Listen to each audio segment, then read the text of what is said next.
আমরা যে জায়গায় খেলা খেলাইতেছি স্যার তো আমাদের কালকে টেস্ট পরীক্ষা নিবে। আমি তো কালকে স্যারের না টেবিলের উপর সব প্রশ্ন দেখে ফেলেছি। এইটা তো একদমই ভালো কাজ নয়, তুমি তো একদম খারাপ কাজ করে পরীক্ষা দিলে হলো, কেমনে হবে হবে। আরে বন্ধু তো এটা ভালো করতেছে না, কি যে খবর। তো তোরা থাকিস, আমি বাড়ি গেলাম।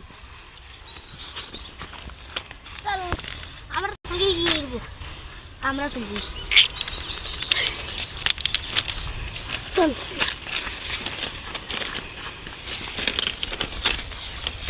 ভাই এখনো বাড়ি যাস না কেন? কালকে তো ভাই আমাদের টেস্ট পরীক্ষা। তাতে কি হয়েছে? আমার একটা বন্ধু তো প্রশ্নগুলো দেখে ফেলেছে, এখন আমি সেটা স্যারকে বলবো কি বলবো না। তুই তোর মনের কথা সত্য বললে হয়তো কঠিন হবে, কিন্তু মনে শান্তি পাবি। চল এখন বাড়ি চল। আচ্ছা চলো।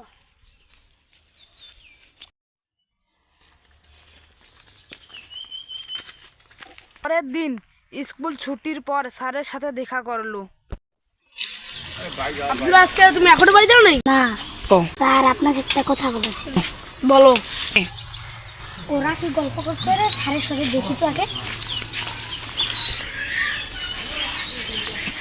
ও কালকে একজন আপনার প্রশ্নগুলো দেখে ফেলেছে।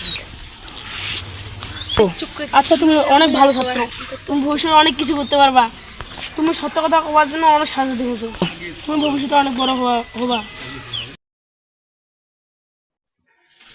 আমি ওইটাই কথা বলছি।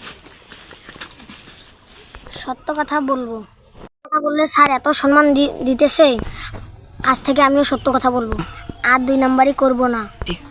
এখনই গিয়ে স্যারকে বলি আমিও প্রশ্নগুলো দেখেছি। কালকে স্যারের সাথে দেখা হলে স্যারকে মাপ চাবো, আর আমার বন্ধুর সাথেও আমি ভালো ব্যবহার করবো। স্যার আমি কালকে প্রশ্নগুলো দেখছিলাম, স্যার আমাকে মাফ করে দিন। না না, উঠো।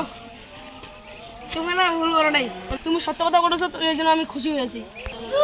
তুমি এখন আসতে পারো, যাও। বন্ধু তুই ঠিকই কথা বলেছিস, তোর এখন নাম আছে, চল আমরা এখন একসাথে যাই। আপনারা সবাই আমাদের ভিডিও দেখবেন, আর সবাই সাবস্ক্রাইব করবেন সবাই, আর সবাই আমাদের পাশে থাকবেন। আমরা ছোটো আইডি খুলেছি একটা, আমরা ছোটো প্রোগ্রামটা ভিডিও করেই সবাই আমাদের সাথে থাকবেন। ধন্যবাদ।